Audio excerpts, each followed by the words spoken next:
I think having gone through this process, not only the planning of this, the thinking about this, the reading, the research, the actual experience, we all have words that we think take us forward that we learned from Mr. Wright and his work. So mine is his enthusiasm. It's like, you gotta have it to do something. I mean, I am so sick of being surrounded by people who look like they're asleep. You just want to beat them up. So enthusiasm is great. So that's my word. Okay, so I'm going to call on each of you, and then if one of you Bob, word.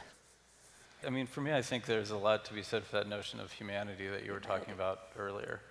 And, it's really interesting for me that thinking about design that's really driven from this genuine desire and interest in humanity overall else is such an important thing for us to understand. And, even thinking about all this work that, I've done through the years around the environmental movement and so on and so forth, it feels that, one of the problems within environmentalism is that traditionally it hasn't included humans in it. It's beautiful scenery with animals and so on and so forth, but people just aren't a part of it. And I think we're getting to the point now, this big idea of sustainability in particular, where we're realizing actually people are an essential part of that, and we're going to have to design this whole system to account for that. And it feels like within Wright's aspirations and his grappling with the relationship between, machine and technology and humanity, that he was really on the forefront of thinking about those issues in an important way. So how's that? Humanity. That's perfect. That's Michael. my word. Michael, that's a great word. Michael, what's your word? Sensuality. And I wouldn't have said it with all of the kind of rectilinearity, but there's something very sensual about the house, and I saw there's some combination of what he loved and what he did that it's just sensual to me. Great. Sashi, your word. I think for me it would be balance, and I know that's not quite as poetic and exciting as sensuality, and I wish it were.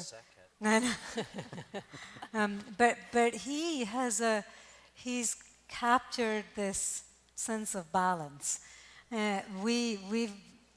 Human beings, we've been exploring outside of ourselves. The 21st century is about going inside. And in that inside, he doesn't condemn a level of detail. He doesn't condemn anything. He just discovers himself, and he gives it all to us. And we could hate it, love it, but we certainly enjoy it. We don't have to embrace it, but we go there and we just have an extraordinary experience. And if we could all do that, in our work, it would be great. Toshiko, your word. That's hard, but I would say actually Frank Lloyd Wright was very interested in textile. And there's one textile tectonic and textile blocks, and he constantly talked about interweaving. And idea of interweaving is a profound sense in which it extends not just from textiles, techniques of building, but interweaving of society. That he really meant his architecture to be demonstration and also a manifesto of civilization. And he really placed human being at the center of civilization. In terms of current sustainability discourse, you're absolutely right. We talk about technology and all that. We forget the humans.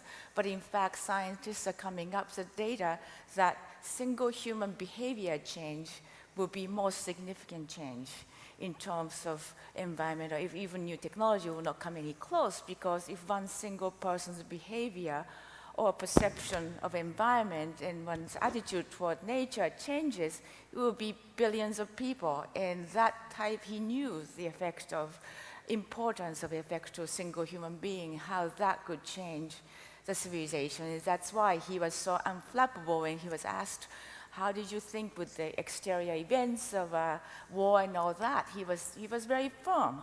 He knew where the location of man is, and where the location of man and woman is, and family is. And he was quite unchanging and unflappable. And that particular, so in a sense of interweaving as a concept in particular posture of resilience is something that resonates with me. So, Christy, she took your words into She it. took my word, yeah, she took my word. No, but that's okay, because I also think the thing that strikes me is clarity. That I feel like Wright was very clear in his ideas. You gotta love him for it, you know, truthful arrogance. I mean, he accepted his, he believed that his ideas were correct, and there was no uncertainty, there was no ambiguity about it. That's a very big part of what genius is that absolute clarity of your vision, whether you like it or not, whether it speaks to you or not. That complete, perfect clarity really strikes me, and the continuity of the idea and the way he carries it out is just remarkable. Andrew, your word. I was going to initially have innovative, but that's kind of a little too easy. So I decided I was actually also going to have principled, based upon his principles, and it's following on from what Toshiko said as well, in that everything that he had done was based upon, or he wanted to believe was based upon these principles. And as we also heard, he kind of almost didn't notice that you had world wars going on, because basically he had this view that I'm going to create something which is bigger than me, which will last longer than I do.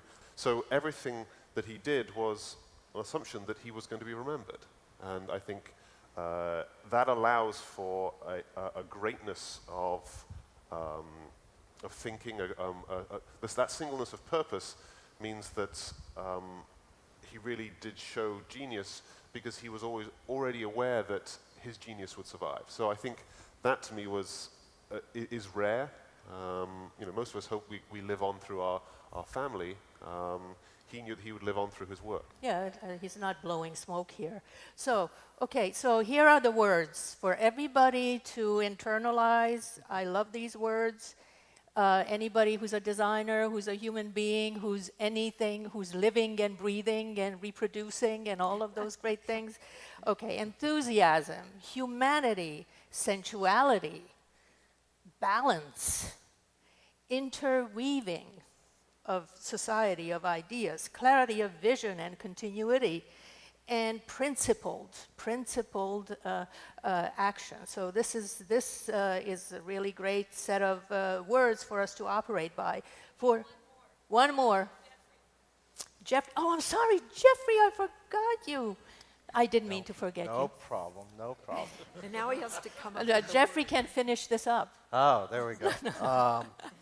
I guess for me, it's, I guess I would say is vitality. Vitality. And, you know, he really celebrated the life experience, and you know, I think if you would ask him, he was always about improving the quality of life. And I think, you know, it's just infectious when you see someone with that type of enthusiasm. But my word would be vitality. So let's add vitality to our list, and thank you, Jeffrey, for providing it.